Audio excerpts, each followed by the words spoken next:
Hey guys, tonight we crash onto a silent shore with nothing but our wits and raw determination, and you probably won't survive this. Sun bleaches every color into stark relief as you drag your feet across coarse, shifting sand that bites at your skin. The sea's roar has fallen behind you, replaced by an uneasy hush broken only by the distant cry of a lonely gull. You taste salt on your lips and realize there's no fresh water in sight, no friendly face to offer guidance, and no shelter waiting to shield you from what comes next. So before you get comfortable, take a moment to like the video and subscribe, but only if you genuinely enjoy what I do here. Everyone, please leave a comment about any of your stories for me to know. Now take a seat, have a warm cup of tea, and let's ease into tonight's journey together. You stand at the edge of a vast, unclaimed wilderness, heart hammering in your chest like a tribal drum. Every breath feels sacrilegious in the intensity of the midday heat. You clutch a battered backpack, the only remnant of civilization you could salvage, but it's empty. No snacks, no canteen, not even a flimsy tarp to shield you from the relentless sun. A quick survey reveals nothing but jagged black rocks, fanning inland, tangled groves of palms swaying ominously, and a deep forest that promises both refuge and hidden perils. Your mind reels. 30 days alone, no food, no water, no shelter was a fool's dare. Yet here you are, toes digging into the sand, compelled by a mixture of dread and exhilaration that tugs at every nerve. The wind whips the hairs on your arms, carrying the tang of decaying driftwood and the faintest hint of salt and seaweed. It's a sensory overload that jolts you from disbelief into urgent action. The sun already high slants harsh rays across your skin, and for a moment you feel your resolve quiver. Could you really last a single night out here? Your pulse eases as you remind yourself survival isn't a spectator sport. You press a hand to your damp forehead and wrench your gaze inland. That dark fringe of forest looks like a promise, one of possibility and peril woven together. In that border zone, you'll find the raw materials to quench your thirst, kindle a flame, and build a refuge. But right now, each second feels stolen by panic. You set your bag down and kneel, letting the sand sift through your fingers.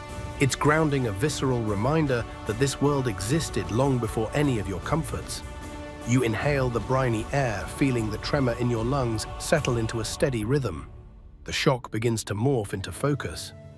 Training takes over intuition, survey the land, secure your perimeter, prioritize water, then shelter. You dial through memories of every wilderness guide you've devoured, every documentary you've watched, every whispered tip you've gleaned from veteran bushcrafters. A sliver of determination ignites inside you. You picture the face of every skeptic who said you couldn't do it. You know they're waiting for you to fail.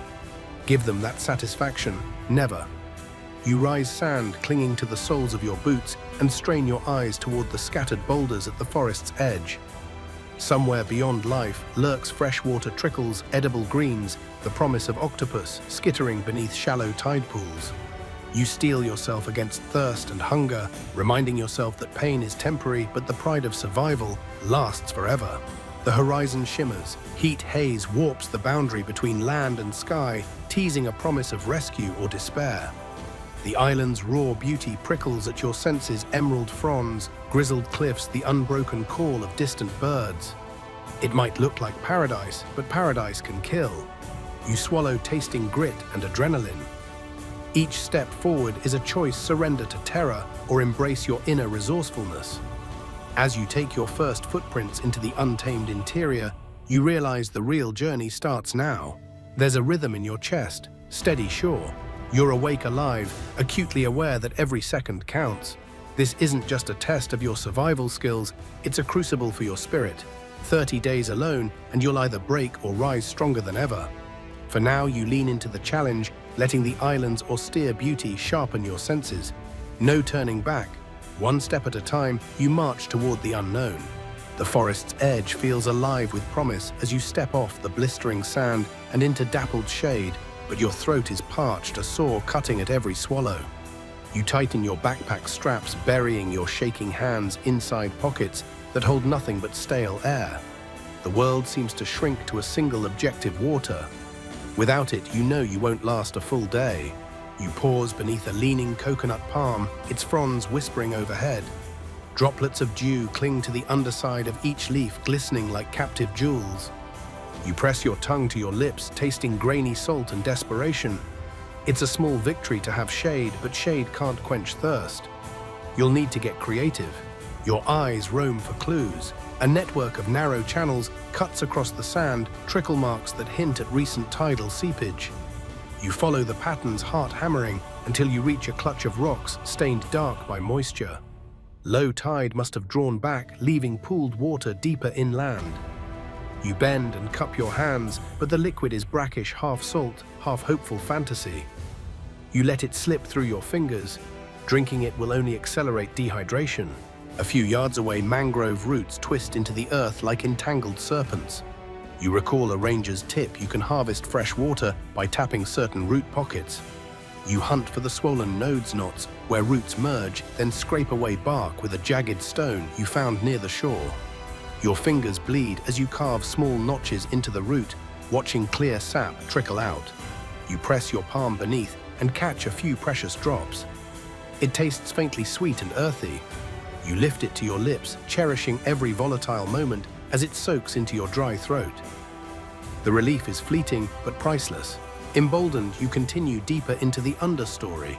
Light filters through the canopy in emerald shafts, illuminating the tired sweat glimmering on your brow.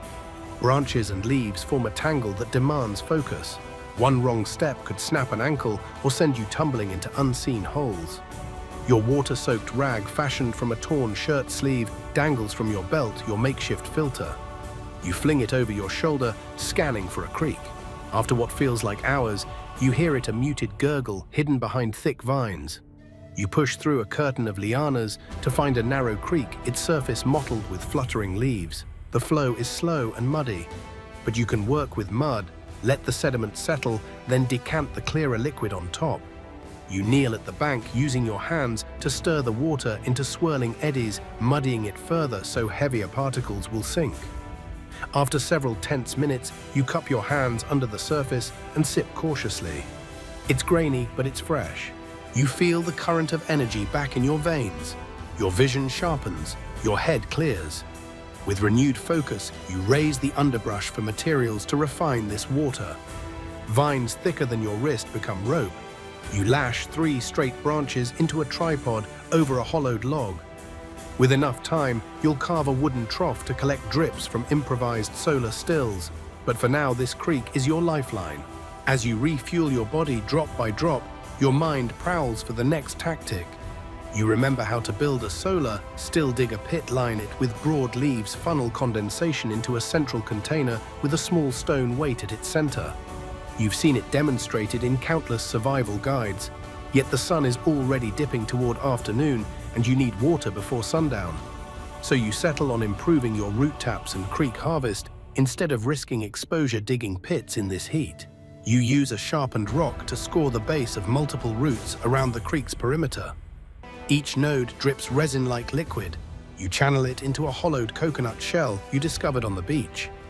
Within minutes, you've collected enough for a small and vital drink. Even with a quarter cup, your spirits buoy. You're not just scavenging, you're strategizing. Then something makes your chest tighten. A low rumble echoes overhead. You glance up, clouds are gathering beyond the canopy, slate gray and swelling. It could be a squall or something more fierce. Rain would be salvation, presenting fresh drops to lap off leaves and pool in your stills. But a downpour could uproot the sapling you drilled or wash away the creek's clarity. You curse the gamble and press on, hastening your root carving before the sky can erupt. An itch crawls across your forearm as you work. You brush away a cluster of tiny glyph-like markings on the bark of a tree. Someone has been here before. You pause, curiosity stabbing at your urgency. The markings resemble arrow shafts pointing upriver. Are they warnings? Directions? You dart a glance downstream at the winding watercourse. A distant splash confirms that the creek winds deeper into the island. Could there be a spring? Another human answers could mean rescue or fresh peril. You decide that rescue is worth the risk. Straddling the bank, you twist your body, gaze fixed on the mangrove labyrinth. You take a gulp from the coconut shell and feel the cold water quench more than thirst. It floods your brain with clarity. You realize that every method you cobble together, root tapping mud, settling leaf filters, has yielded results. Your mind expands with possibilities, funnel rainwater from fronds into containers, tie leaves into makeshift filters, use charcoal from your later fire to purify stubborn sediments. For now, you savor this creek's supply and vow to return in the morning before the forest's nocturnal predators emerge. Even as the first fat raindrops patter onto the creek's surface, you break camp. You pack your half-full shell into a waterproof leaf pouch and salvage the longest vine to lash your rag filter. You close your eyes, letting the drum of rain soothe your frayed nerves while still sharp enough to keep you alert. The canopy overhead whips and flexes, light dwindles to treetop silhouettes. Soon the creek will flood. You must move uphill to secure higher ground water pockets before they vanish. You thrust up from the bank and sprint a few yards into thicker brush, counting every breath, every breathless heartbeat. The ground sucks at your boots, half sand, half quick mud from the rain. You plant one foot before the other, feeling the weight of water in your shell and the promise of water in your gut. Rivulets snake through roots and rocks, and you follow them like a bloodhound on a trail.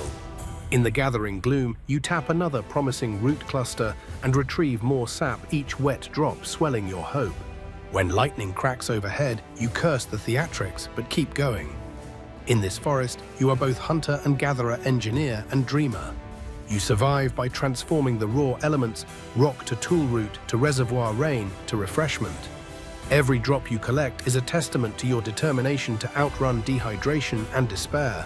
By the time darkness bleeds through the canopy, you've assembled enough water to last until dawn. You fashion a cradle from sticks and leaves. Over a hollow stump, secure your coconut shell within and drape your damp rag to catch drips overnight. The last lightning flash silhouettes your work. You step back, chest heaving, and let the forest's hush settle. Though saturated and exhausted, you feel a surge of triumph. Water is life. You proved it today. As the rain tapers to a drizzle, you pat the crude shelter on the head, whispering a silent promise that tomorrow you'll find a cooler source. For now, you give yourself permission to rest, awake, alert, but allow your tangled muscles to unwind. You've won this round against thirst. The island's trials lie ahead, but you earned this small victory. Your teeth chatter against the dawn chill as you slip from your makeshift water trap breath, pluming in the damp morning air. You clutch your rag still wet from last night's sap harvest and remind yourself fire is survival's heartbeat. Without it, you'll shiver into hypothermia once the tropical night closes in again. Yet you have no matches, no lighter, only raw materials and primal know-how. You bend low, scanning the forest floor for the perfect tinder bundle. Fallen palm fronds litter the ground, their fibrous veins brittle and sun-bleached. You peel the layers, separating the silvery inner fibers like strands of spider silk. Each handful feels like hope in your hands. You whisk away damp leaf bits until only dry, feathery splinters remain. At your side, you've carved a slender spindle from a fallen branch, its tip whittled to a dull point. Your drill board, a flat slice of hardwood, lies beneath a pile of rocks you cleared in the creek. You arrange your tinder beneath the board's notch, a delicate cradle awaiting embers. Your palms sweat despite the cold. You press the drill between your hands, wedging the base into the notch and push down.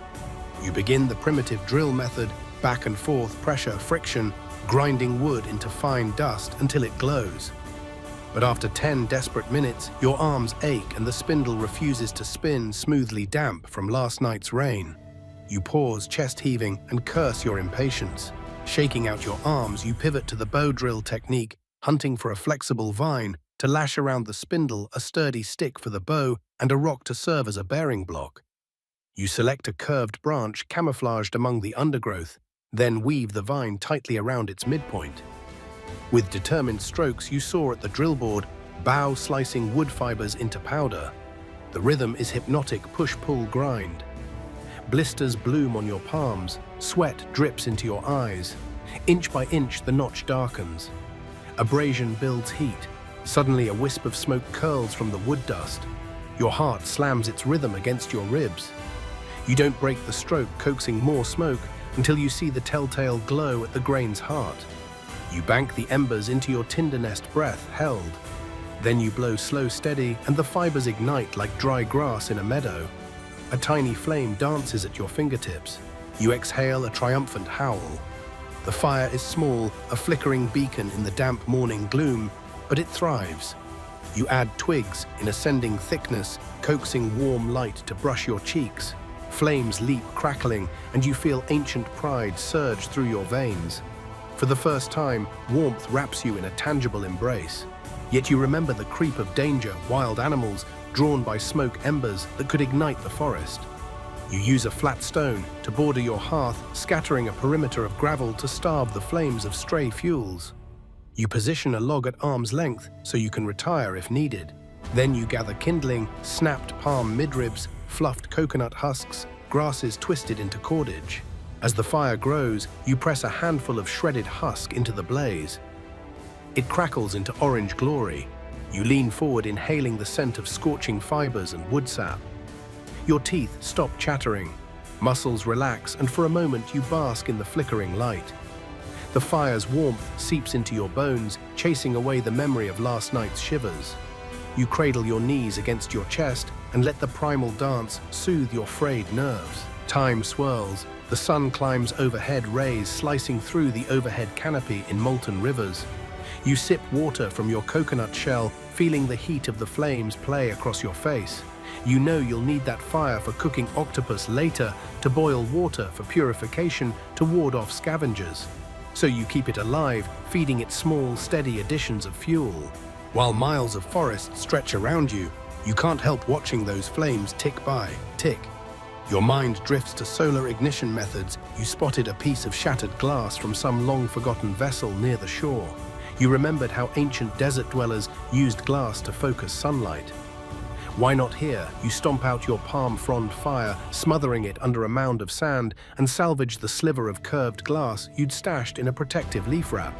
The glass lens is small but potent. You angle it toward the sun's zenith, scanning for a point of intense light to kiss the tinder. For precious seconds, nothing happens. Then a pinpoint of brilliance ignites the dry fibers beneath. The flame flickers hesitantly before roaring into life again. You laugh, breathless with glee. 2 methods mastered in half a morning. You tuck the lens safely away, no need to risk breakage, and return to your hearth. You add palm fronds to build a makeshift reflector, carving notches in flat stones to cradle the stems. The broad surfaces bounce heat back into the heart of the fire, amplifying its warmth and preserving energy. You pause occasionally to adjust, marveling at the way small innovations multiply survivors' odds. Sweat beads on your brow as you survey your handiwork, a robust fire ringed by stones lined with a reflective palm array and stoked by a diverse cache of fuels. You dip a stick into the embers and hold it aloft, impressed by your craftsmanship. Even if you lose the spindle, even if the lens shatters, you've proven you can reignite this fire from raw island materials. But you also feel a weight. Fire means smoke, and smoke can reveal your position to rescue or to predators. You decide to keep embers banked overnight, bury them under ash so you can coax them awake with a breath and a stick. You fashion a shallow pit next to your hearth, covering it with cooled coals, then pile ash like a lid. It will smolder invisibly until you're ready to rekindle. As midday heat peaks, the fire transitions to a gentle glow. You sit a few paces back, legs crossed, and cradle your knees. The warmth pulses through you like a living thing, lending you confidence and calm. In this cradle of heat, you reflect on what you've built. Water fire, 2 pillars of survival. Shelter remains, but you'll tackle that after rest, when your arms recover from the bow drill's relentless motion. Your senses sharpen. You catch the distant cry of a bird of prey and smell the damp moss beneath it. The smoke curls upward in lazy tendrils, disappearing into the canopy. You feel the island's pulse sync with your own, a testament to your adaptability. A whisper of wind tousles the palm reflector, and the flames snap in response. You smile. This fire, born from friction and focused sunlight, is more than warmth. It's your declaration you are here, and you will make this island bend to your will. You stretch your back joints, popping like old floorboards, and toss a stick into the embers, watching its glow dance. You rise, dust your pants, and return the lens to your rag wrap. The fire's heat has repelled the morning chill, but evening brings cold again.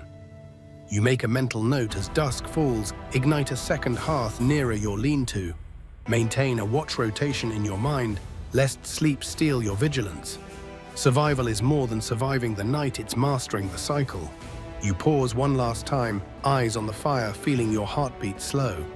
In the echo of crackling timber, you hear victory's quiet drum. You kneel, scooping ash into a pouch for purification, then stand.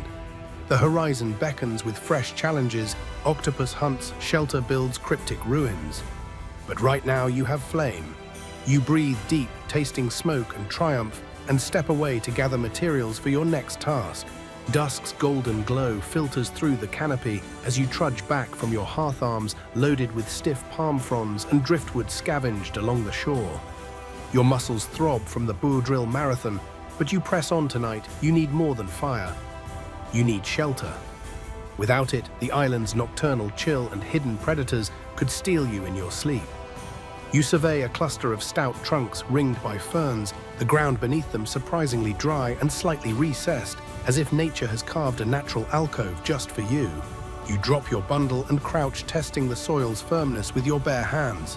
It feels stable enough to drive stakes. You reach into your bag, your only tool collection, a sharpened stone blade, a length of vine, and the stub of driftwood rubbed to a crude point. With deliberate strokes, you carve notches into a fallen sapling, fashioning 3 stakes for the frame. Each notch will cradle a ridgepole so the structure won't shift in wind or rain. You hammer the stakes into the earth with your fist, and the butt of your stone, the ground yielding to persistence.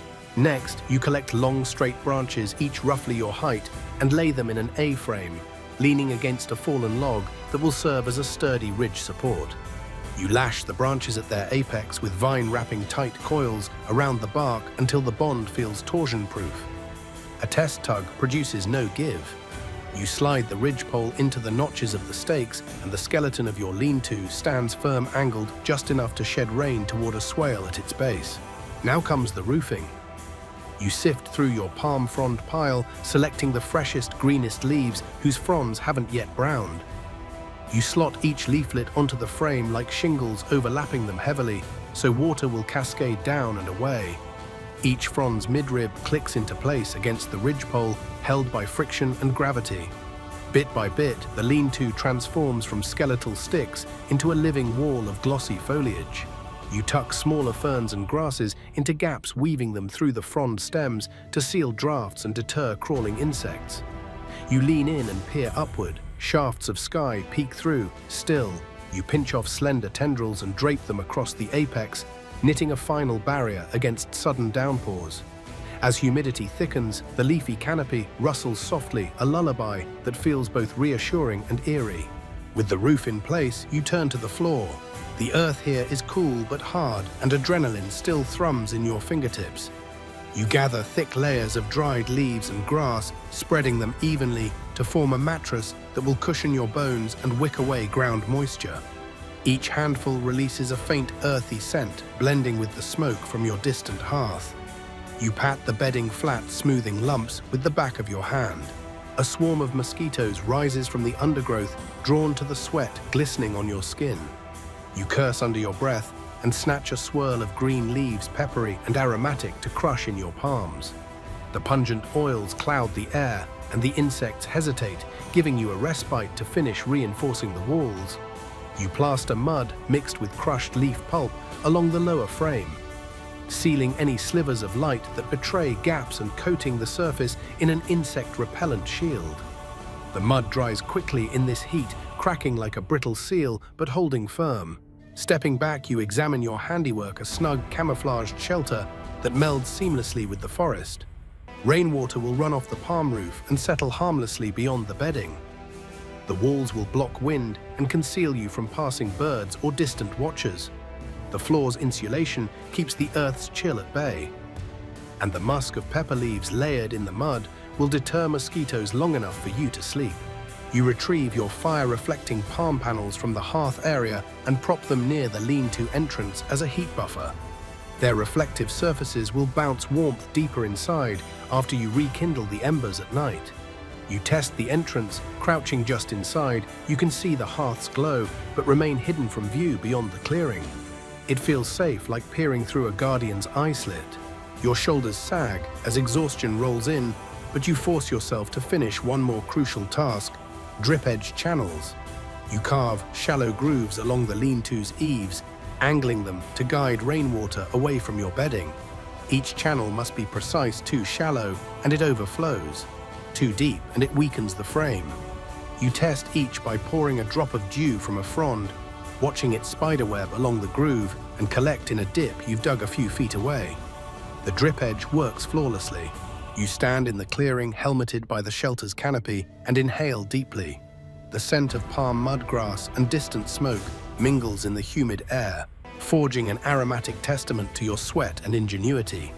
The forest's ambient chorus has shifted. Cicadas churn, a heavy drone leaves rustle as unseen creatures stir, and the wind threads through branches in low sighs. This lean-to is no mere leaf hut. It's a fortress of comfort amid chaos. Your shoulders loosen, the adrenaline ebbing to a contented low. Soon you'll return to the hearth to bank the embers deep beneath ash and driftwood, then snuff the smoke to avoid unwanted attention. But for now, you stand guard over your creation. Each stake lash and frond speaks to a triumph over the island's raw indifference. A tremor of triumph pulses through you. Fire and shelter, two pillars of survival, stand ready. You trace a fingertip across the smooth midrib of a palm frond, feeling the ridges whisper beneath your skin. Tomorrow you'll refine the structure further, add a mosquito net from woven vines, dig a small drainage trench around the perimeter, perhaps install a shelf for tools. But in this moment, you allow yourself to bask in a rare luxury relief. You crouch and rub your belly, remembering the octopus you snagged earlier. Hunger tugs at the edges of your consciousness, but it's manageable now that water and shelter are secured. You pull out your sharpened blade and carve a notch in a nearby branch, measuring a crude rack for drying small catches. Even as fatigue nips at you, your mind spins with ideas: an upturned shell to boil water, a suspended coconut rack to keep food off the ground, a smoke signal system should rescue draw near. The sun dips lower, splintering through the canopy in molten beams.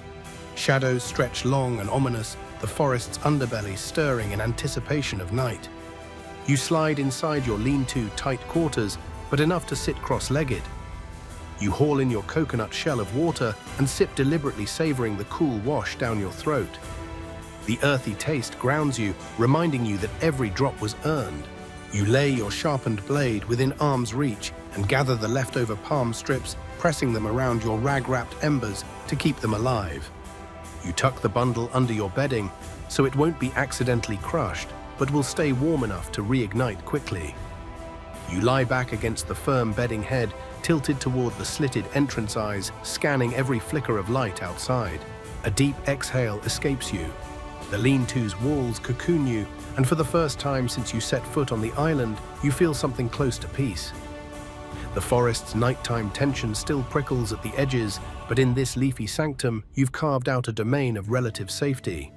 Tomorrow's trials loom: storm survival, octopus hunting, cryptic ruin exploration. But tonight you rest. You murmur to yourself, half laughing at the absurdity: this is my home now. You sink into darkness as your eyelids grow heavy, the rhythm of distant crickets lulling you. You'll wake cold and hungry, but when you rise, you'll stand on two pillars: flame and shelter. And on those you'll build the rest of your survival empire. You wake to the distant roar of waves and the cool mist of dawn brushing your face. Your lean-to's palm roof is streaked with dew, and the air hums with expectation. Hunger tugs at your core, reminding you there's more to survival than fire and shelter. Today you turn your attention to the island's fringes, where sea meets sand and secrets lie hidden in rocky crevices. Foraging coastal delights will be your lifeline. Sliding out of your makeshift bed, you snatch your sharpened blade and slip through the slitted entrance. The forest floor is soft beneath your feet, muffling your movements. Beyond the tree line, the shoreline glistens with the morning sun painting the surf in molten silver. You pause, breathe deep, and let the salt-laced breeze fill your lungs. Then barefoot, you step onto the smooth stones that mark the transition from land to ocean. Tide pools lie strewn like broken mirrors, each cradling a microcosm of life. You kneel by the first pool, hand hovering over water, so clear you can see every grain of sand. Tiny hermit crabs dart among barnacles the size of bottle caps, their striped shells glinting in the light. You recall your childhood marine biology fascination, now practical knowledge. Gently, you lift a plump crab, listening for the click of its claws. It's a fair-sized meal, rich with protein. You pocket it in a woven vine basket, then sweep your hand across the pool bottom to flush other crustaceans into view. Moving along, you spot clusters of limpets glued to the underside of overhanging rocks. Their conical shells vary from pale cream to obsidian black. You scrape one free with your blade, cautious not to damage its tender flesh. You taste the air windward pools, often harbor fresh water trickling down, diluting the salt. You press a drop to your tongue, crisp clean. Another small victory. A sudden splash draws your gaze an octopus, its bulbous head retreating beneath a ledge. You squat low, heart pounding. You devised your ambush gear for this moment, a simple trap made from a coconut shell armed with bait from your hermit crabs. You knock your makeshift stake into the sand string, the coconut shell to it, and tuck a live crab inside. Then you wade back thigh deep and wait. While you watch the tide's rhythm pulses in your ears, you sip water from a leaf funnel cup and listen to the sea's whisper. You feel a thrill in the patient hush. This is the wild's pulse. After what feels like an eternity, the octopus tentacle slips into the shell. Tentacles curling around the crab. You jerk the stake upward, flipping the shell and trapping the creature within. You brace your stance as the octopus thrashes its arms, knotting around the coconut's lip. You pull it free and hurl it onto dry sand. It squirts ink, a midnight bloom that stains the beach. You stun it with a swift blow from your blade. Your hands tremble as you bag this prize. Protein secured your mind scans for more. You head toward a rocky outcrop where seaweed carpets the stones. Strands of sea lettuce and kelp drift in shallow pools, and you harvest only the vibrant green leaves, discarding the limp brown ones. These will be edible raw or dried over embers for chewy snacks. You thread them through vine loops to transport them without crushing. Along the way, you note the shellfish beds further down the beach, clusters of mussels and oysters sealed with sand and grit. You crouch and resist the urge to grab them with bare hands. They could snap shut unexpectedly. Instead, you use a flat stone to lever them open, pry the hinge, and fish out the meat with your blade. You drop each morsel into your basket, mindful of sharp edges. The basket grows heavy with ocean bounty. Above you, seabirds wheel and call, their keen eyes scanning for scraps. You respect them as co-inhabitants of this realm. You leave a few scraps behind, letting nature's cycle continue. You also secure small snail shells and empty gastropod corpses, which you'll later crush into lime for strengthening your mud plaster. Satisfied that your basket brimmed with octopus, crab mussels, seaweed, and limpets, you scour the shoreline one last time. The tide pools yield no more surprises, but then you spot an edible plant, the bright green rosette of sea purslane, its succulent leaves rich in electrolytes. You pluck a handful, tasting the salty tang, and tuck it beside your other finds. Satisfied, you retreat to the edge of the forest. There you create a crude workstation, a flat stone as a cutting board, your blade to gut and clean. First, you rinse the octopus in a trickle of creek water, scrubbing away sand and ink.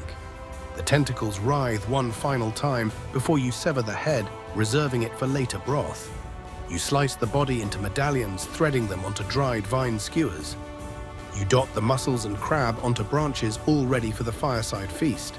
Your stomach growls. You scoop embers from yesterday's banked coals, blowing gently to spark flame. The skewers sizzle as their edges brown, and the aroma of cooking seafood drifts into the morning air. You chew a succulent octopus slice, its salty juice exploding on your tongue. You wash it down with coconut water, the sweetness balancing the brine. Each bite anchors you more deeply in this primal exchange. By mid-morning, your foraged bounty has filled you and refueled your spirit. You examine the empty pools and rocky coves, proud that despite the island's harshness, its generous edges have provided life. You stash leftover shells and bits of seaweed near your lean-to bait critters later, and scatter discarded shells to avoid attracting pests underfoot. With your basket emptied and repurposed as a trap stand, you lean back against a sun-warmed boulder.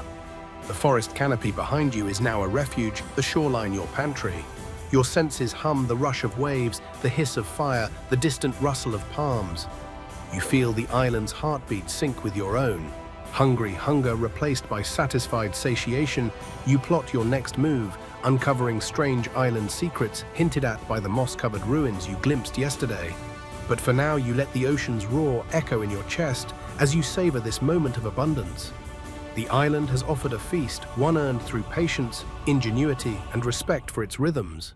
You rise, basket in hand, this time filled with empty shells and seaweed traps, and step toward the forest. The tide ebbs, revealing new expanses of sand where hidden treasures lie. You trace the outline of distant cliffs where mysterious ruins glimmer in the sun. Adventure calls. Your boots press into sand sprinkled with crushed shells, and you feel the thrill of discovery surge. With every foraged delight stashed safely, you march inland, ready to tackle the mysteries and challenges that await. The shoreline fades behind you, but its gifts remain fueling both body and soul. You shoulder your empty basket and slosh through knee-deep water toward the rocky shelf eyes, scanning for the telltale ripple of an octopus den. Yesterday's single catch tasted like victory, but you need a reliable strategy, one that guarantees fresh meat whenever hunger gnaws. Today you refine your ambush into an art form. You crouch behind a cluster of barnacle-encrusted boulders, heart hammering in sync with the crashing surf. In your hand, you hold the blueprint, a multi-chambered trap fashioned from driftwood vine and a scavenged length of fishing net tangled in a pool. The net's mesh is ideal, wide enough to let water flow freely, yet too tight for tentacles to slip through.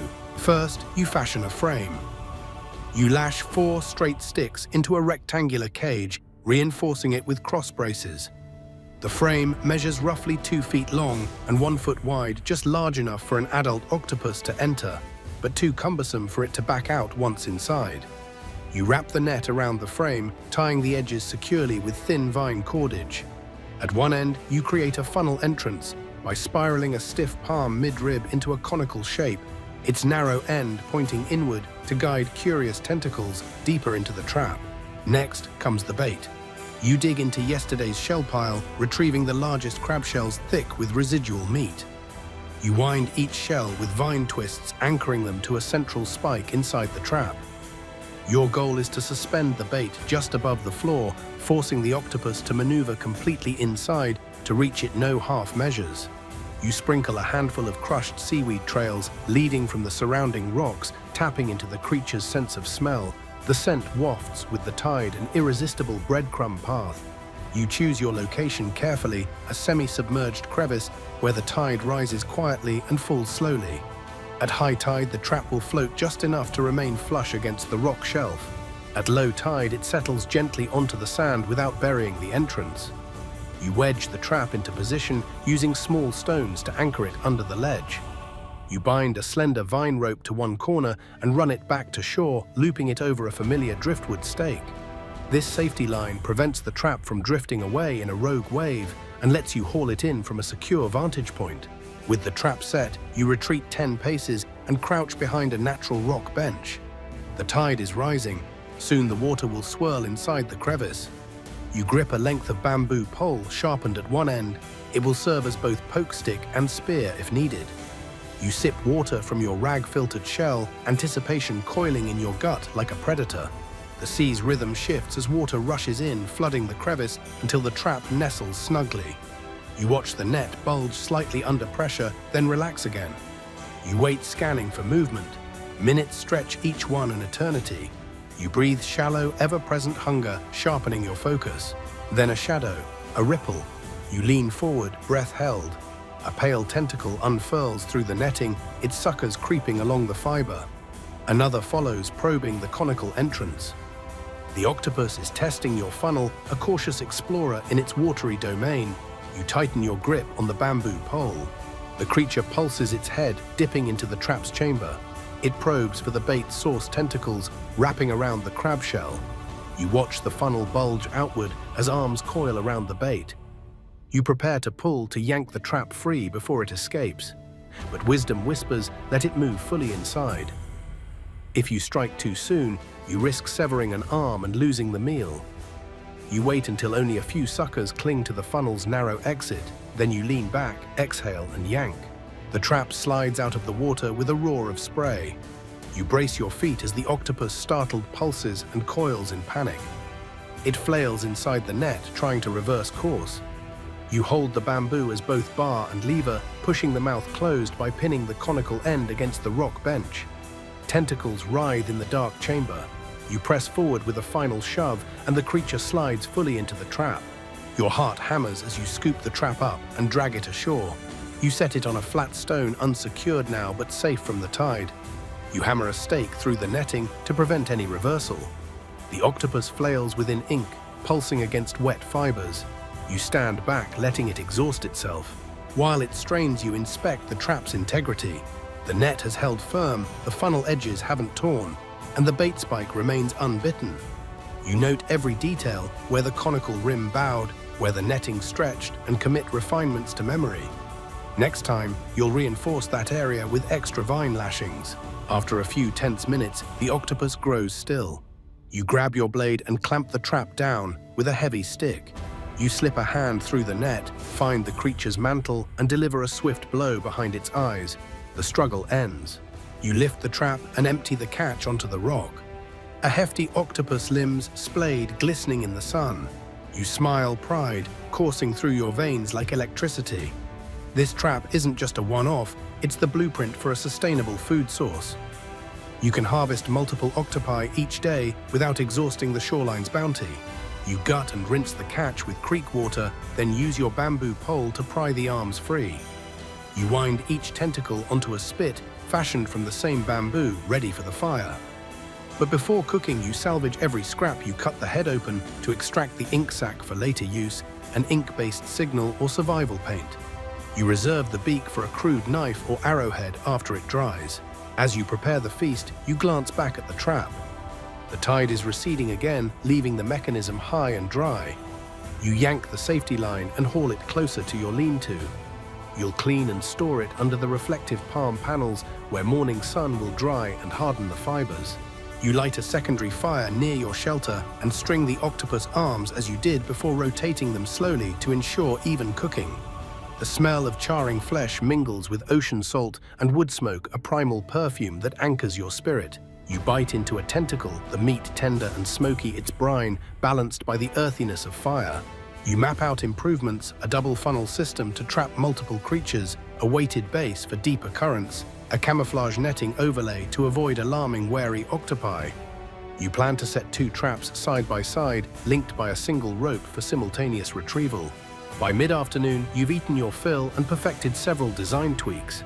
You coat the trap's frame with crushed shell lime to deter biofouling and weave small coral fragments into the netting for sharper annoyance to any octopus chewing its way out. Each innovation feels like an argument in your favor that this island belongs to the resourceful, to the persistent. As the sun dips toward afternoon heat, you stow the trap and survey the shoreline.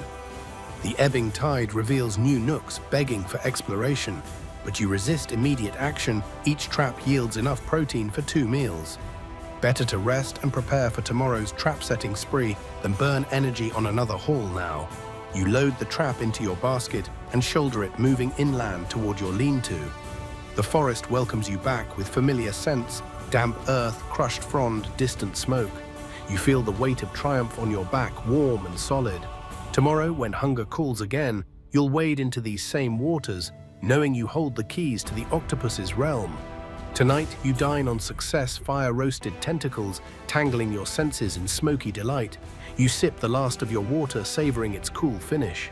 As you cross back into the forest shade, you realize that survival isn't random, it's strategy. Each trap, each lash, each bait choice is a chess move against nature's indifference. And today you checkmated the cleverest island inhabitant. Dusk drapes the island in violet shadows as you return to your hearth, your bamboo skewers heavy with yesterday's catch. Fatigue coils in your muscles, but victory's aftertaste propels you forward.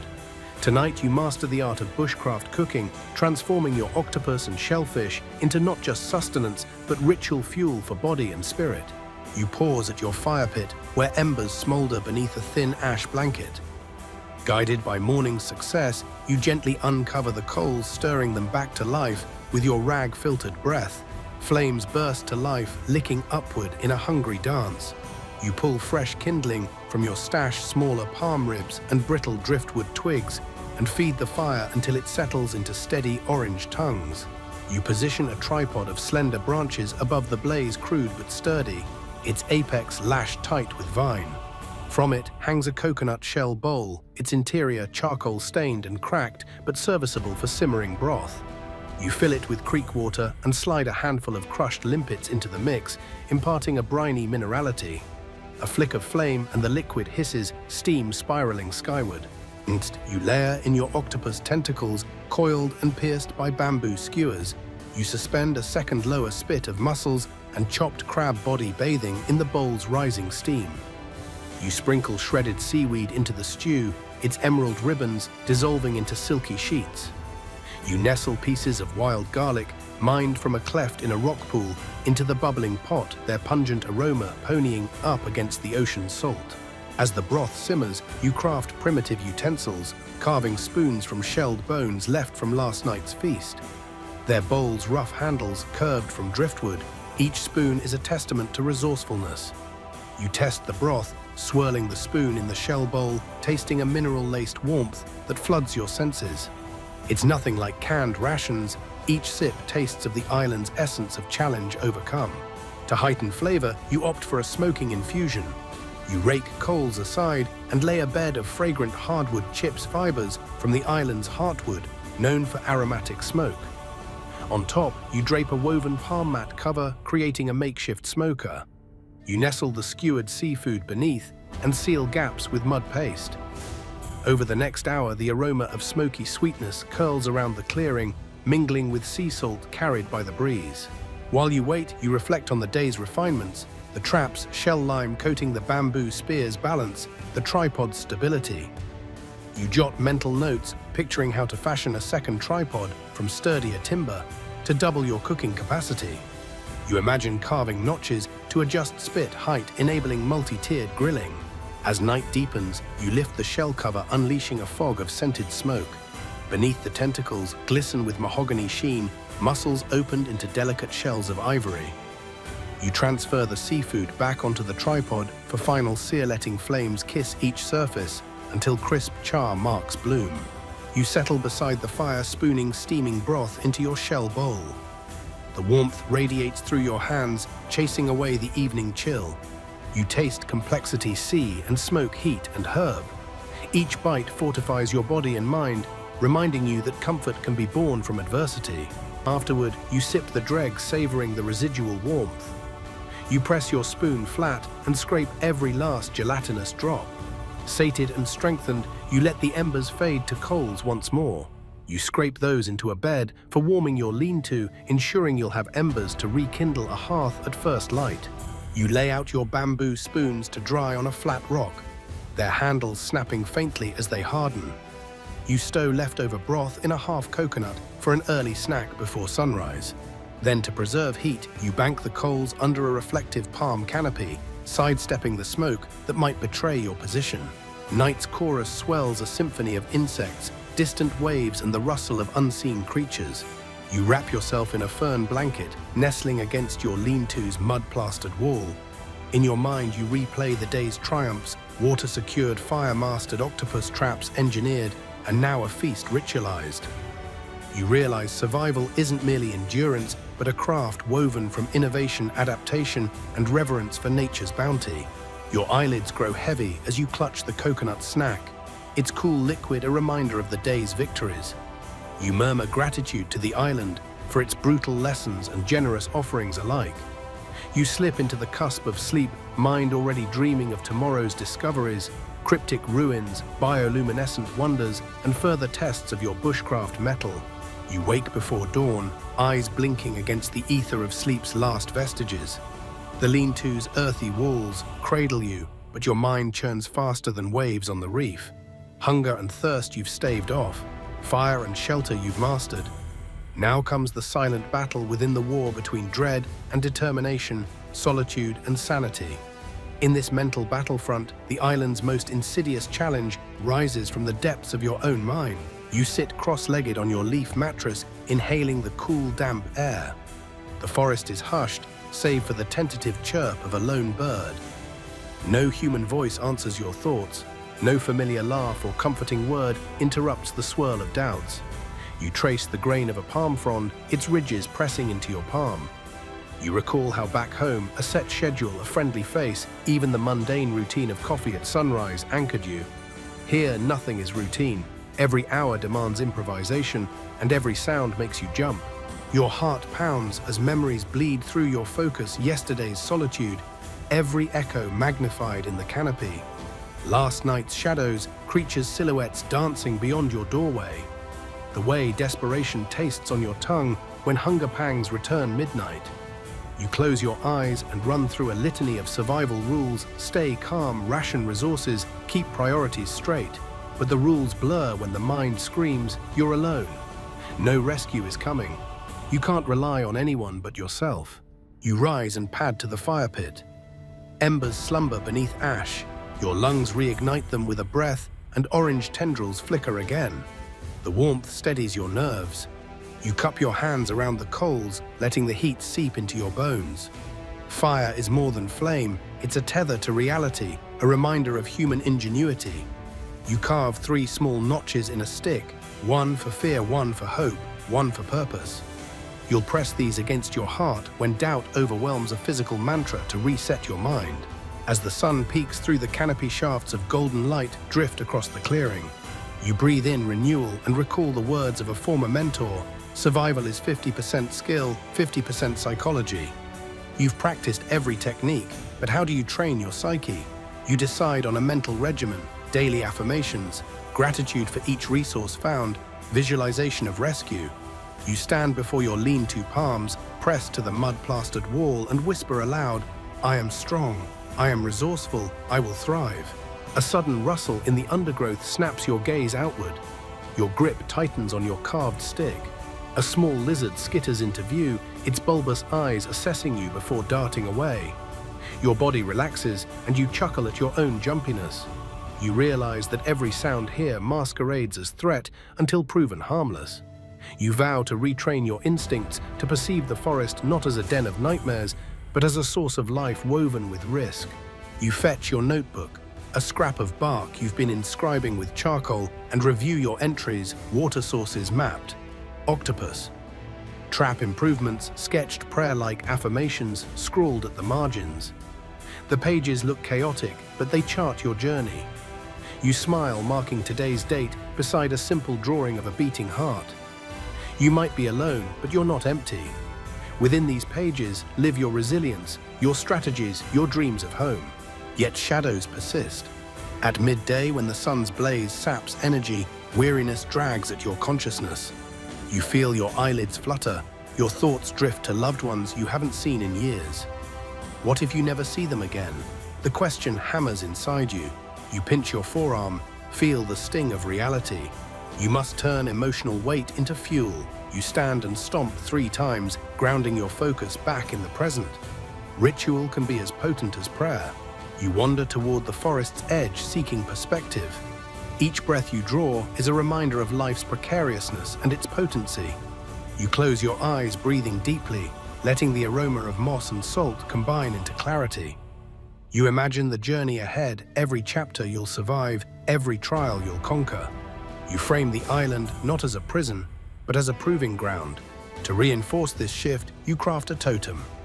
A smooth coconut shell painted with ash symbols, arrows pointing upward for progress, concentric circles for continuity, a simple human figure for resilience. You drill a hole and thread it onto a vine, hanging it at your lean-to's entrance. Each time you pass beneath, you'll see the totem and recall that you forged it, that you remain the author of your fate. Evening finds you back at the hearth, the totem's silhouette flickering in the firelight.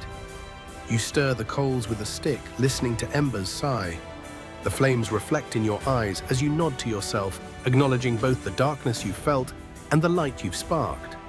Survival is as much about mastering the mind as mastering the land.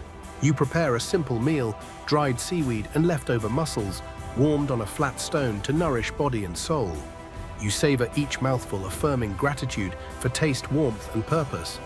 You place the carved stick and totem beside your bedding, whispering a vow to wake at first light and face the next day with unshakable resolve. Your mind settles into a steady rhythm: inhale, exhale, survive, thrive. The island's voices fade into a lullaby of waves and rustling fronds. You tuck the totem under your palm, feeling its rounded weight as affirmation. Night's shadows still press at the lean-to's walls, but you press back with calm determination. As sleep takes you, you carry the carved stick against your chest, an anchor when fear tries to surface. You drift between dreams of home and dreams of conquering, secure in the knowledge that no matter what tomorrow brings, storms, mysteries, or rescue, you possess the steel of spirit that cannot be stripped away. You enter the forest at first light, the totem's vine tangling at your wrist as though eager to guide you. Today your footsteps carry the weight of curiosity. Beneath the green cathedral lies something ancient, something that whispered at the margins of your vision, a series of moss-clad stones you glimpsed through tangled vines. You follow a faded trail of broken pottery shards and charcoal stains along the forest floor, heart pounding with the thrill of discovery. The canopy overhead dims as you push through a curtain of lianas, revealing a clearing you've never seen before. Sunlight slants through fractured beams, illuminating a half-buried stone wall etched with indecipherable symbols. You kneel, tracing the grooves with your damp fingertips, feeling the cool heft of history beneath your skin. The carvings twist in spirals and jagged lines resembling octopus tentacles entwined with human silhouettes. You recall, your octopus hunts. Did the island's former inhabitants worship these creatures, or did they simply fear them? You rise and circle the structure, studying each angle. The stone's surface is slick with moss and lichen, but beneath patches of exposed rock glitter with embedded mica. You tap the wall with your blade, listening for hollow sounds. Around a corner, you find a low archway that dips into darkness. You hesitate, no torch, no lantern, only morning light. But your curiosity scorches hotter than fear. You secure a length of vine to your belt and shove your hand into your pocket, feeling for the small flint shard you carved weeks ago. If you knock more sparks, you can illuminate this hidden chamber. Inside, the arch compresses the air into a cool hush. Your breath falters. Flicking the flint against steel-like stone, you summon a dull ember into your tinder bundle. A brief flame spreads light across the chamber's entrance. A narrow tunnel hewn from volcanic rock, slick walls glinting with moisture. You step in fire cupped in your palm and press forward. Each footstep echoes, dripping water plinks in the gloom. The tunnel slopes downward, carrying you deeper beneath the island's heartbeat. After 20 meters, the passage opens into a vaulted cavern. You raise the flame higher and gasp. The cavern's walls bloom with bioluminescent fungi, ghostly blue-green blooms casting an otherworldly glow. Strands of glowing moss drape from the ceiling like spectral curtains. You stare entranced and then notice human silhouettes carved into the far wall, figures with arms raised, beckoning, or perhaps beseeching. Between them, a central figure holds a spherical object that pulses like a heartbeat. You realize with a thrill that these are storytellers chronicling an ancient myth in living light and stone. Your fire flickers, dulling the fungal glow. You quell the ember, deciding to preserve this natural luminescence. The fungi's light is our guide. You tie your flint away and let your eyes adjust. The world transforms. Every droplet on rock, every grain of sand in the cavern floor shimmers in ghostlight. You feel as though you've stepped into a dream. You approach the carving's hand sliding over grooves that are centuries old. Nearby, a stone altar covered in shell-encrusted mud anchors the room. On it lie fragments of pottery painted in ochre and charcoal, depicting red spirals and black dots. You assemble a makeshift brush from stiff plant fibers and dip it in water.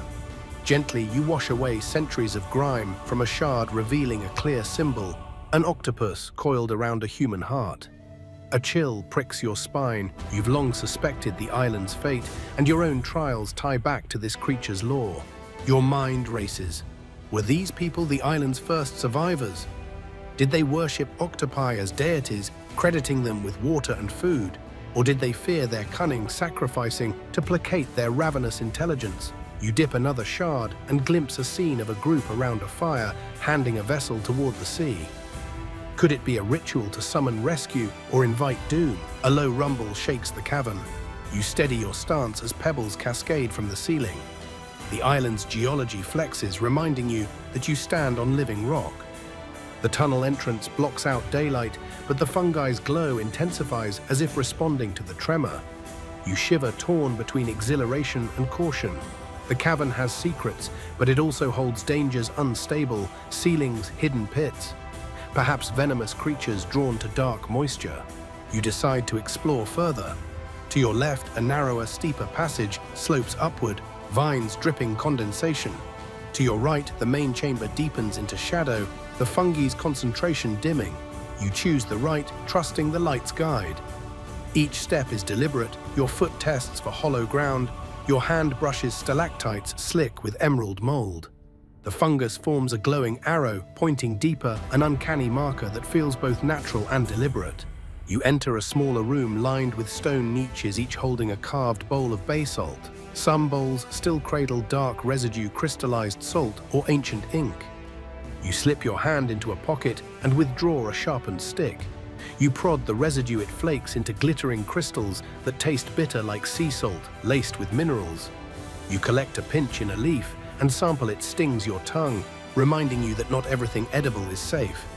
But could these salts serve to preserve meat or cure infections? You tuck the leaf into your pack for later testing. Your gaze wanders to the far wall, where a slender vertical fissure splits the rock. Through it, you see the faintest glimmer of daylight. The fissure's edges are polished, smooth evidence of hands sliding through. You press your ear to the cool stone and hear forest sounds. Birds wind the call of adventure beyond. This could be a secret exit used by island dwellers long ago. You push your shoulder against the rock. It yields slightly. Heart pounding, you push harder until the slab swings inward, revealing a hidden stair hewn into living stone. You grip the vine at your belt, clip your knife at hand, and step into the passage. Cool air rushes in, carrying scents you recognize: sea salt, palm resin, damp earth. A torch crackles in your pack, no more need for the brittle ember. You relight it and ascend. The steps are uneven, carved by unknown hands, worn slick by centuries of travel. You count 60 steps, heartbeat echoing in your skull, until you emerge in a small open courtyard crowned by a collapsed stone dome. Overhead vines drape in emerald curtains, and sunlight filters through gaps, spotlighting a weathered stone pedestal. On it lies a single object, a spherical orb of dark obsidian, etched with the same tentacled motifs as the cavern carvings. Your breath catches. You kneel, wipe away centuries of debris, and cradle the orb. It's cold and perfectly smooth, unmarred by time. Its weight in your hand feels significant, a talisman, a key, or a reminder of the island's mysteries.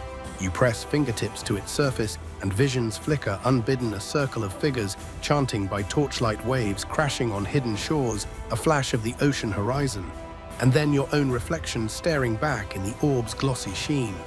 A whisper circle through your mind. You are part of this story now. You inhale, filling your lungs with forest air, and exhale resolution. You'll unravel this island's secrets piece by piece. Pocketing the orb into a padded leaf pouch, you stand and survey the courtyard. Cracked mosaic tiles litter the ground, depicting scenes of survival: canoes paddling through stormy seas, men carrying torches, women cradling infants beside firelight. The imagery mirrors your own journey, desperate voyagers clinging to hope. You trace a woman's carved tears, each line worn but distinct. As you descend the steps to the forest floor, orb secured, you realize the island has purpose beyond mere cruelty. Its trials test body and mind. Its secrets await a curious, persistent soul. You step into dappled sunlight, the orb resting against your side. Its presence a silent pact. You are no longer a stranger here. You are a participant in an ancient ritual of survival. The forest greets you with rustling leaves, and the orb pulses faintly at your hip like a second heartbeat. You feel an electric thrill, a promise that your next chapters will weave science fiction and mystery into your tale. The island's past has intertwined with your present, forging a bond that elevates mere survival into destiny. You inhale the humid air, tasting both salt and possibility. With each step back to your lean-to, you clutch the orb's pouch, wondering what revelations await in twilight glow among the mushrooms and iconography of history. You are determined this island's story flows through you now, and you will carry its torch forward, into the heart of mystery, toward answers, toward rescue. You sense the change before you see it. The air grows electric, a low hum rippling through leaves as the wind shifts from a gentle sigh to a frantic roar. In moments, the horizon darkens as roiling clouds barrel in from the sea, slate, grey and ominous. You drop your fire-starting lens and sprint toward your lean-to heart, pounding like tribal drums. The island's mood has shifted, no longer tranquil, but feral, ready to pounce. A storm is coming. You haul your reflectors from the hearth and wedge them against the lean-to's entrance, reinforcing the shelter's armor. Rain will lash sideways. Gusts will test every lash and stake. You gather extra palms and shove them under the roof's underskirt, thickening the thatch to block driving sheets of water. With your sharpened blade, you carve 40 more notches into stout branches, then lash them to the frame, creating an inner brace that stiffens the walls against lateral force. Lightning cracks above a jagged scar across the sky. You squat at the roofline, weaving vines through fronds to seal vulnerable gaps. Each lash hums taut as thunder rattles the canopy. You pause to catch your breath, dripping with sweat and anticipation. You taste salt and adrenaline on your lips. This isn't mere discomfort, it's a trial by tempest. The first drops fall gentle at first, like hesitant tears. Then the heavens open. Sheets of rain pummel the earth, drumming in unpredictable rhythms. The wind screams, tearing at foliage and whipping your hair into your face. You dash inside, slamming the leafy door closed and crouching low against the mud wall. The lean-to shudders as gusts slam its surface, rattling stones in the fire pit. You haul your totem inside and wedge it near your hip, its carved symbols promising protection. Tomorrow's challenges will test your body, but today tests this structure and your ingenuity. You light a hardened ember from last night's banked coals and cradle the flame beneath a small vine basket packed with tinder. A spark ignites the fibers, and soon a flicker dances against the shelter's dim interior. The fire pit's coals spring to life with a cautious hiss. Inside your lean-to's cramped confines, you set 2 stones as a makeshift hearth, placing the embers between them. The fire grows its glow, illuminating mud-plastered walls in a golden haze. You feed it sparingly small twigs and dried grasses to nurture warmth without overburdening fragile air. The heat radiates outward, a gentle pulse against the storm's howl. Rain hammers overhead, drumming a relentless tattoo. Water seeps through spots you thought sealed, sending thin streams that you ward off with palm fiber pads. You press each leak, flat mashing fibers into the thatch like living putty. Against the howling wind, you mutter a mantra: adapt or perish. Your heart skips as a massive branch snaps from a neighbor tree, crashing against the roof in a shower of leaves. Splinters rain inside the lean-to, and you leap forward, arms shielding your face. You grasp your blade, heart hammering, but the branch slides off, leaving your roof intact. You exhale sweat, mingling with rainwater, gratitude and relief, surging through you like wildfire. Outside, the world is chaos, a blur of bending palms, churning skies and wild waves unleashing fury on the shore. The island's raw power rattles your bones, yet inside you sit cross-legged eyes, flicking between firelight and rain-streaked entrance. You breathe deep, tasting ash and wet earth, feeling your pulse align with the storm's rhythm, fierce, unpredictable, unstoppable. The roaring wind threatens to extinguish your flame. You cup your hands around the coals, blowing gentle breath to coax them. Sparks leap upward, and you laugh defiant. Your laughter is a note of triumph amid the tempest's rage. You rake embers together and arrange them in a tight cluster, protecting them from drafts. Then you cover them with a hollowed coconut husk, an improvised coal bunker that traps heat and keeps the embers alive even if wind breaks through. With fire secured, you turn your attention to gathering reserves. The storm's howl makes it impossible to step outside, but you've anticipated this. You retrieve a woven palm bag from your belt, a survival kit of sorts. Inside are sharp stones, spare cordage coconut shell bowls, and a handful of dried seaweed strips. You position the bowls to catch leaks. Water will drip through your roof, but in containers it becomes a bonus resource. You place them under the largest drips, using your sharpened stick to brush away debris from the collection points. You watch as runoff glugs into your coconut bowls, fresh water tapping in rhythmic beats. The irony makes you grin. The storm that threatened your survival now replenishes your most precious resource. You sip, cautiously cool and pure, a gift from the tempest. Lightning streaks again, illuminating your tiny domain.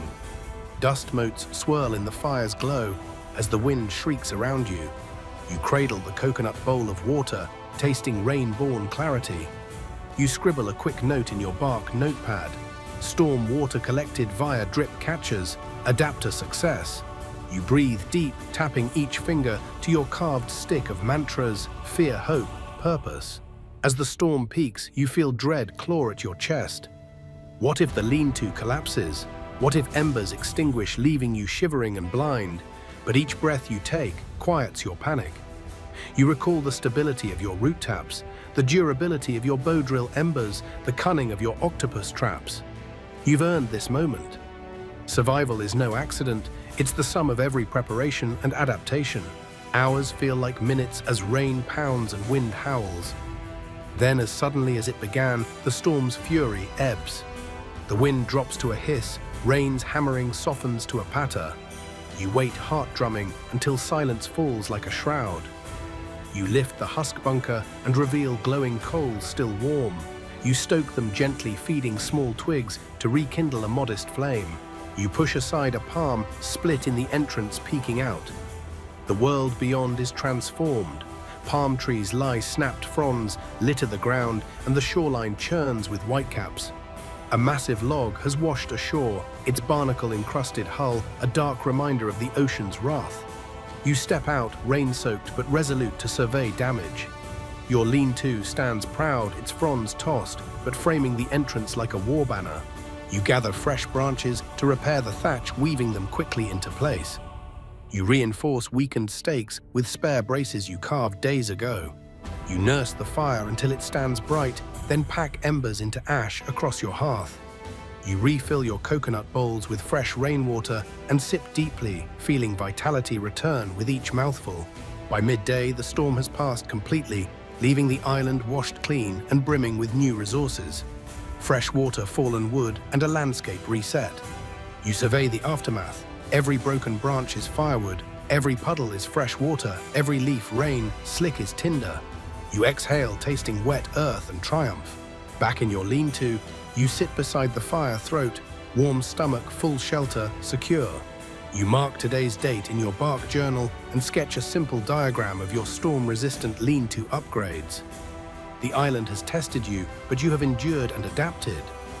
The world's raw power has become a resource. Your spirit stands taller than any palm. Lightning storms may return, but now you know how to survive the fury. You sip from your coconut bowl, closing your eyes as the steam curls upward, a silent victory amid calm. You set your carved stick and totem beside you, whispering thanks to the storm for its gifts and lessons. The island's challenges are far from over, but today you proved that no storm can extinguish the flame of human ingenuity. Tonight, drift to sleep with confidence you have weathered nature's fiercest trial and emerged stronger. Night drapes the island in inky velvet as you stoke the dying embers into a steady glow. The familiar crackle of fire is comforting, but the forest around you feels charged, as though watching and waiting. You scoop fresh water from your rain bowls and kneel beside the hearth, letting steam rise against the cool air. Then you hear it, a soft, rhythmic chittering echoing from the tree line, like 1,000 tiny claws skittering over stones. You freeze, heart hammering. In 30 days, wildlife has become your constant puzzle, but this sound is new, alien. You gather your lenses and a small vial of collected creek water, curiosity eclipsing caution. With a deep breath, you step beyond the firelight toward where phosphorescent blooms sway in the underbrush. Beneath a curtain of hanging vines, you discover them creatures no bigger than your hand. Their bodies bioluminescent in shifting hues of teal and lavender. They resemble oversized crustaceans fused with jellyfish, hard shells studded with glowing nodules, tendril-like legs that pulse softly with light. When you approach, they freeze, lights dimming, then brighten again as if greeting you. Your mind races, science fiction made real. You crouch and hold out a finger. One bold creature scuttles forward, antennae brushing your skin in a tickling caress, its carapace pulses, emitting a soft hum that resonates in your bones. You realize these aren't random forest denizens, but a species adapted to this island's darkness, evolved to illuminate their surroundings. A flash of inspiration hits. Could they serve as living lanterns? You gently scoop one into your empty coconut shell. It nestles against the curved surface, its glow doubling the fire's warmth. You carry it back to camp, the creature's luminescence casting dancing patterns on walls of palm and mud. The shadows that once hid every rustle now soften into undulating light. You study your new companion. When you speak softly, the creature's glow flickers in response as though it understands your tone. You bring a drop of creek water laced with salt near its mandibles. It sips cautiously, then retreats. Salt irritates it. Next, you offer a speck of crushed limpet shimmering in its shell. It devours the morsel carapace, flaring brighter with satisfaction. Protein-rich shellfish might nourish these lanternkin. Over the next hours, you experiment. You set two glowing creatures atop your tripod reflector. Their light magnifies against the palm panels, bathing the shelter in gentle turquoise. You watch shadows recede, edges soften. Armed with these living lamps, you need no fire for basic tasks. Your embers can rest conserving precious fuel. Emotion tugs at you, companionship in the abyss of solitude. The creature's rhythmic pulses lull your mind, their bioluminescence a balm against loneliness. You name the boldest one Aqua, drawn to its steady, calming glow. You scratch out the name on your bark journal, sketching its outline. But survival demands utility. You tether a slender vine leash to the shell's rim and stake it near the lean-to entrance. Aqua skitters freely within the cocoon of the reflection frame, its glow warding off curious insects and signaling the boundaries of your domain. At night, you follow its light to gather water or check traps without igniting sparks. You ponder their origin. Subterranean caves, deep ocean vents. The same mysterious cavern you explored may host their eggs. Tomorrow, you'll venture back with nesting tools, hollowed gourds to collect specimens ethically. A self-sustaining biosource hatch, a small brood, and train them to forage for bioluminescent fungi, expanding your natural illumination network. For tonight, you allow yourself wonder. Firewater, shelter, food, each pillar secured. Now light itself becomes an ally. You sip your salted broth, Aqua's glow reflecting in your tired eyes. The wind rustles outside, but inside your lean-to, peace reigns in teal light and ember warmth. You lay Aqua beside your bedding within a shallow leaf bowl, its glow dimming as it rests. You whisper gratitude to this unexpected gift, marveling at the sci-fi twist woven into your reality. Tomorrow, the forest will reveal more mysteries, but for now, you drift to sleep, guided by living light. Dawn's first light filters through Aqua's gentle glow as you swing your leg over the edge of the leaf bowl. Today, you turn ingenuity into defense, resourceful weapon craft to protect your domain and secure your survival further. The island's beauty holds hidden dangers, snakes, wild boar, or desperate birds that might raid your traps. You must arm yourself. You start by scavenging fallen bones from yesterday's feast, octopus beaks and fish skull fragments bleached white by sun and salt. Their edges are sharp, perfect for carving. You select a sturdy sapling branch, roughly your forearm's length, and strip its bark. With your sharpened stone blade, you notch grooves along its length to improve grip. This makeshift javelin, once tipped with bone, will become your ranged deterrent. Next, you carve a pointed spearhead from a thick piece of coral, washed ashore, porous, yet surprisingly resilient. You shape it into a tapered point, sanding edges against rough stone until smooth enough to hold without cutting your hand. You then wire it to the sapling shaft using vine lashing binding tight coils along the base. You test the attachment with a firm shake. The coral head holds fast, ready for action. You lay the javelin aside and shift focus to close quarters defense. You gather heavy rocks round and smooth and wrap each in palm fiber cordage to create slings. A simple pouch of woven vine holds the projectile secured at both ends by tight knots. You twist extra vine into a wrist loop, ensuring rapid deployment.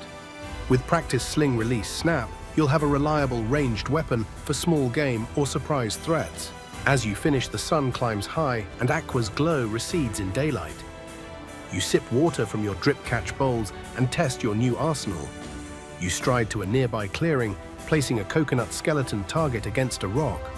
Holding the javelin at waist level, you hurl it with all your strength. It whistles through the air and embeds 3 inches into the trunk. You grin at the satisfying thunk. Next, you load a smooth pebble into the sling, swing it overhead in an arc and release. The stone flies true, striking the coconut target with a crisp crack. Confidence surges. These weapons aren't mere tools, they're statements of your growing mastery over this wild domain. Yet you know you must refine them. You carve a shorter hunting knife by fashioning a small bone blade affixed to a driftwood handle. You bind a leather-like sheath from palm bark to protect its edge. Hungry for more challenge, you venture toward the forest edge, where you spotted a cluster of sturdy bamboo stalks yesterday. Bamboo's hollow chambers yield multiple advantages: lightweight spears, blowgun darts, and traps. You harvest 3 shafts each, roughly 3 feet long. You hollow the interior with heated sticks, spiraling a fire drill inside until the core chars then scrape it clean with your blade. The resulting tubes hiss with sharp emptiness. You split 1 tube into 5 narrow strips, each precisely measured for blowgun darts. You carefully carve and sand each strip down to a uniform diameter slightly less than the bore's width. You sharpen one end of each with a flint shard, polish the other against stone for smooth insertion. You line up the darts and practice at your coconut target, sip air in one breath, seal your lips around the tube's end and blow hard. The dart zips forward, pinning itself halfway into the coconut shell. You exhale triumphantly, feeling the raw power of simple physics. Satisfied with your arrayed javelin sling, bone knife, bamboo darts, you return to your lean-to. You hang the weapons on a rack of sturdy vines beneath the reflective palm panels where morning sun will dry and harden any lingering moisture. Each weapon sits ready for rapid access. You sit by the fire and sketch diagrams of your designs in your bark journal: tension angles, lash techniques, aerodynamic shaft lengths. You note that adding fletching from stripped palm fibers to darts could improve accuracy and reduce wobble. You plan to gather feathers from downed seabirds at the shore. As afternoon heat dips, you simmer a small broth, adding crushed mushrooms you identified yesterday as edible through cautious tasting. The mushroom's earthy flavor complements tender mussels left from your catch. You sip slowly, savoring nourishment that fuels both body and mind for tomorrow's trials. Before nightfall, you take a final inventory: water supply, secured shelter, fortified fire, mastered food system, humming weapons crafted. Each pillar stands stronger than the day before. You run your fingers over the javelin's carved grip and smile at the promise of safety it provides. You close out the day with a ritual standing at your lean-to's entrance. You grip the javelin's shaft and raise it skyward in salute to the island's trials. You whisper, "I am prepared." As dusk shadows deepen, you stow the weapons in shore. Aqua's glowing kin share the glow and settle into restful anticipation. Tonight, if danger arises from beast or storm, you will meet it with creativity sharpened into steel. You lie back against your bedding, the javelin within reach, and let the night enfold you, heart steady against the pulse of the island's wild. You wake to the steady hush of dawn mist curling over the forest floor like ghostly fingers. Today's mission looms large: engineering, a rescue signal construction so bold it cannot be missed by any passing aircraft or ships. This is your best chance at ending the 30-day crucible. You shoulder a satchel of sharpened stakes, vines, and the obsidian orb. You uncovered a silent reminder of hope's power, then step onto the beach where land bleeds into sea. The shoreline stretches long and flat, ideal canvas for a massive SOS. You pace its length boots, sinking into wet sand, eyes scanning for the perfect site high enough to stay above high tide, visible from both sea and sky, and backed by a contrasting dark rock background. You settle on a broad, gently sloping incline where pale sand meets a cliff face draped in dark lichen. This natural contrast will amplify your message. First, you mark the outline. You drive sharpened stakes at GPS-like intervals, each exactly 10 paces apart, to form the letters SOS, each character 20 paces tall and 10 paces wide. You level each stake carefully, letting the sea's whisper guide your alignment. With stakes in place, you use a length of vine as a makeshift chalk line, stretching it taut between markers, and scraping away the top layer of sand to reveal the darker wet sand beneath. Each carved trench glows somber in the morning light. As the letters take shape, you pause to reflect on scale. A small misalignment could render the message unreadable. You step backward, shielding your eyes, and confirm the symmetry: straight lines, bold curves, every letter perfectly proportioned. You carve deeper, widening the trenches to 2 feet across, so shadows will accentuate them at low sun angles. Next, you fill the trenches with driftwood logs you've collected, lightweight but sizable. You stack them end to end, lashing them with vine cordage so they don't drift away at high tide's next visit. The logs' weathered grey contrasts against sand's gold, adding 3-dimensional depth. In between logs, you wedge white coral fragments to brighten the letters, scattering smaller stones to prevent gaps. Then comes the centerpiece, the obsidian orb. You carve a circular pit at the center of the O, sinking 12 inches deep. You bed it on packed sand, ensuring it sits level and steady. When sun strikes its polished surface, it will reflect beams across the beach, an improvised signal mirror magnifying your call. You lash a small mast, 2 straight branches crossed in an X above the orb, hanging a flute-like panel of shells that will chime and catch light, adding motion and sound to your signal. You step back again, surveying the construction. The letters stand proud, trenches etched into the sand logs, and coral-inlaid orb-centered O, sparkling with promise. Yet you know daylight will wash out some contrast. So you gather handfuls of dark volcanic sand from the creek bed upstream and pour it into shallow baskets you crafted. You dust the tops of each letter, darkening the log's edges and intensifying shadows. You smooth the surface with your laid stick to settle the colored grains evenly. A sudden breeze ruffles the shell panel, producing a soft tinkling that echoes against the cliff. It feels like the island itself urging your plea skyward. You tie a length of white seaweed rope across the top of the S, connecting both ends to upright stakes to create a fluttering banner, another movement cue for overhead observers. As the sun climbs, you notice seabirds wheeling above. Their flight permits you to gauge the signal's readability from 10 feet up. Even they can see the letters clearly. You whistle and they scatter, but the orb's glint lingers as if testing its reflective power. You catch the sparkle and grin. Tomorrow at high sun, you'll aim sunlight into the orb to cast a beacon. With the physical signal in place, you craft a temporary watch post. You stake 2 crossed branches into the sand behind the S and lash a tiny platform of driftwood to their tops, just high enough to give you a vantage above the cliff's lip when you stand on it. You climb up, balancing precariously, and scan the horizon. The sea is calm, mirroring the sky's pale blue. No ships in sight, no distant dots on the horizon. But you can't falter now. You descend and anchor the base of the platform with additional rocks and vines. You tether your bamboo javelin and sling nearby, so you have weapons at the ready if birds or curious crabs threaten your message. Then you return to your lean-to to retrieve your signal lens and obsidian orb. Back on the beach, you set the lens in a shallow sand cradle, angled precisely toward tomorrow's noon sun.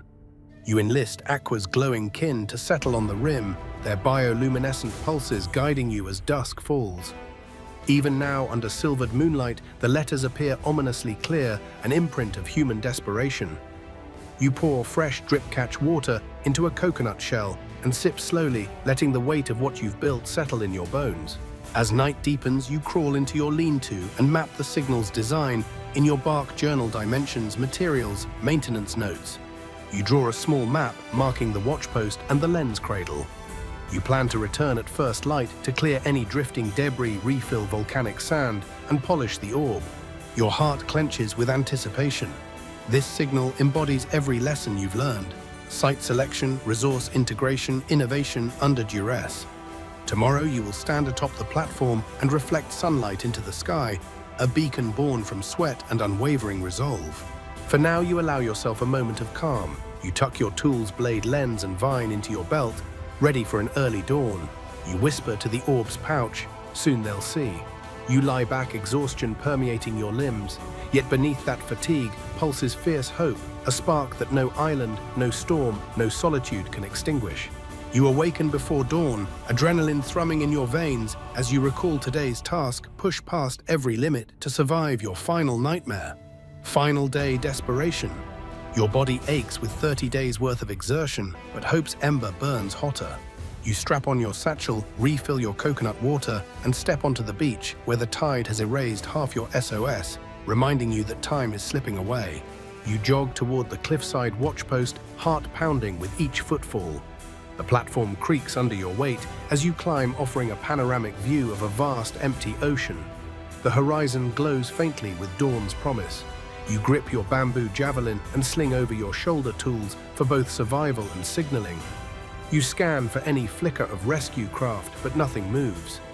A sigh ghosts your lips, but you inhale sharply, fueling determination.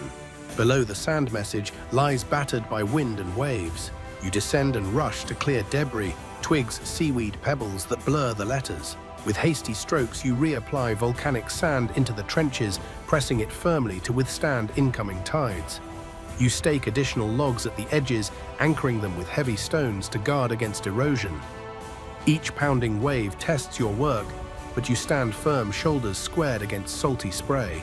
A sudden roar drums in your ears, waves cresting higher than you've seen, feeding a violent surge. High tide arrives earlier than expected. You sprint to your lens cradle and reposition it, angling it lower to catch slanted morning rays. Sun breaks free from clouds, and a focused beam shoots from the lens into the obsidian orb. The orb ignites with refracted brilliance, casting a glittering flash that dances across the rocky cliff face. You hold your breath as sunlight rebounds skyward, a pulsating signal tailored to catch an aircraft's eye. Then chaos erupts. A rogue wave barrels ashore, crashing over the letters and submerging half your signal. You leap back, sand spraying around you, and shield the orb. You wade into surging water, cradling the lens and orb as you work to secure the platform. Heart hammering, you lash extra vines around the tripod legs and bury their bases deep in sand. The ocean's teeth gnash at your ankles, but you refuse to yield. Each lash tightens with raw determination. With the platform reinforced, you haul the orb and lens atop its apex.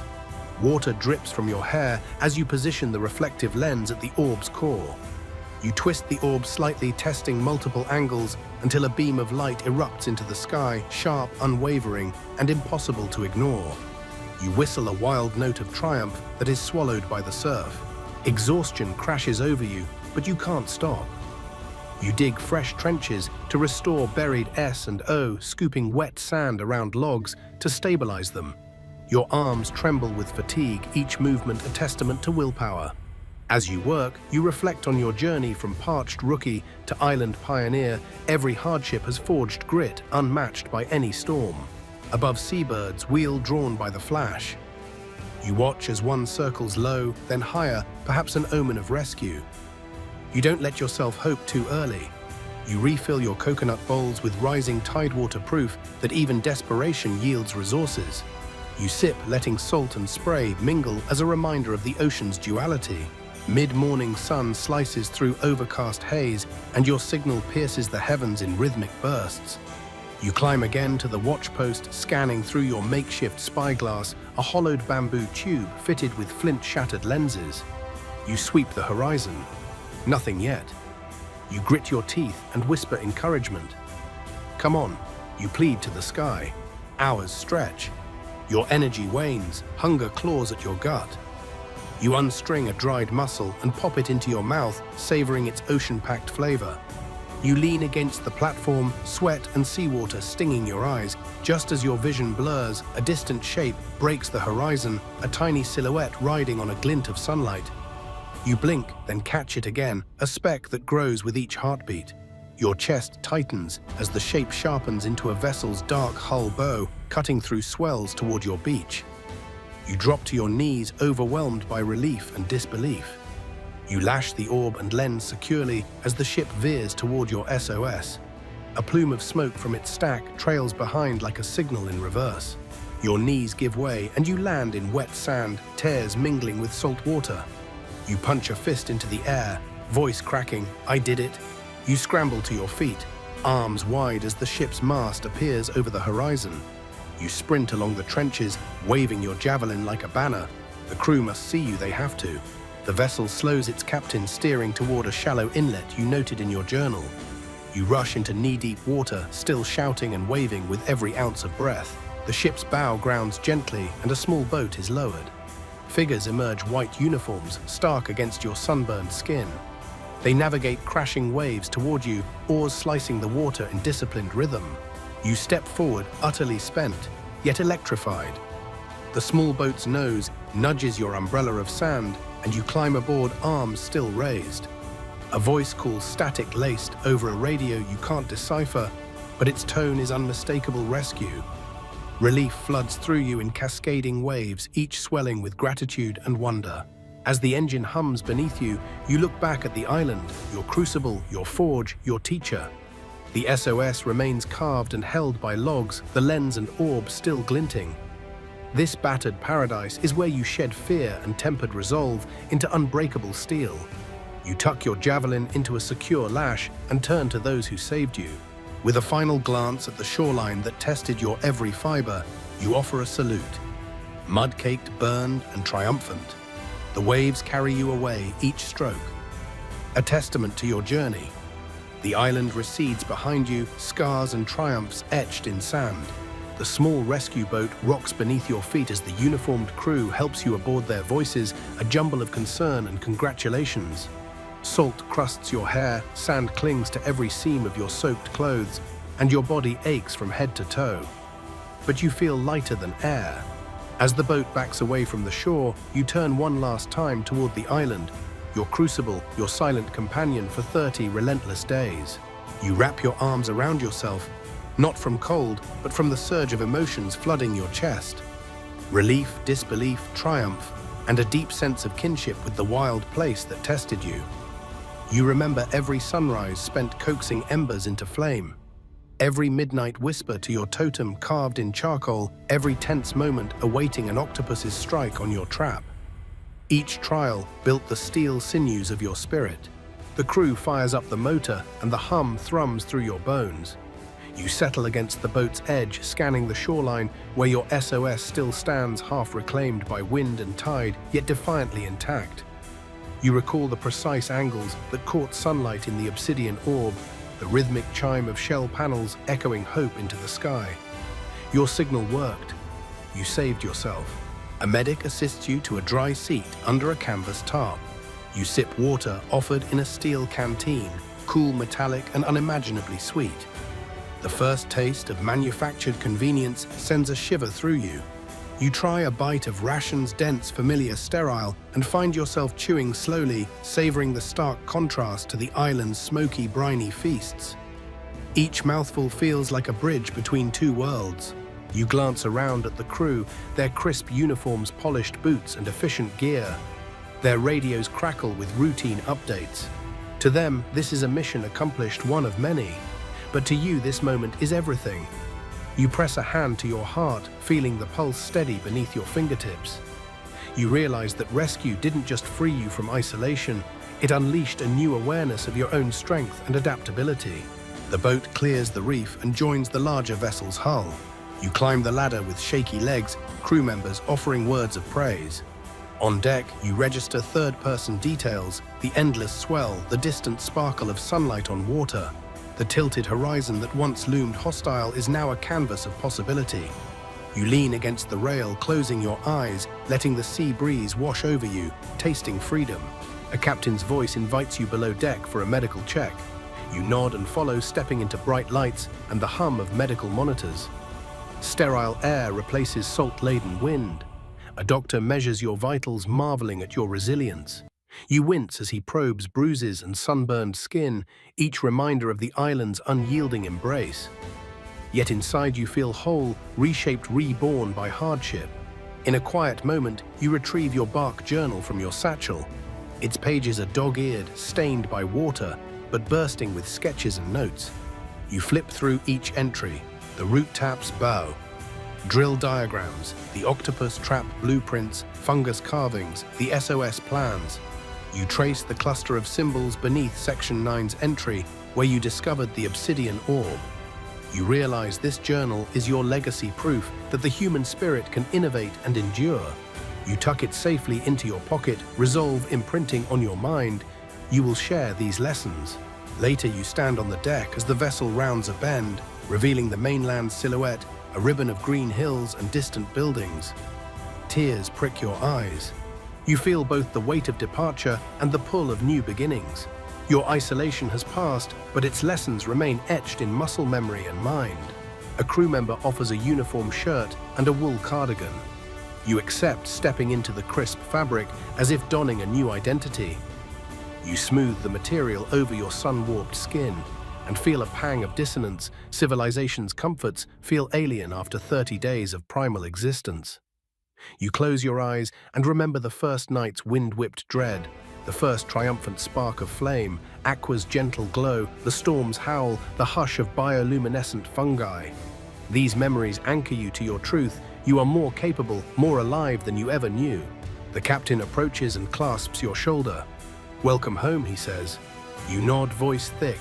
You watch the horizon slide past, heart swelling with gratitude for rescue, for the craft that carried you here, and most of all for the island that challenged you to transcend your limits. As the ship muscles toward port, you stand on deck, arms outstretched, embracing the wind. You whisper to the sea, thank you, a vow to carry forward your story. You will teach others how to light a fire with bare hands, to find hope in darkness, to craft signals that demand to be seen. Today, rescue tastes sweet. Tomorrow, purpose awaits a mission to transform your survival into a legacy of resilience and wonder.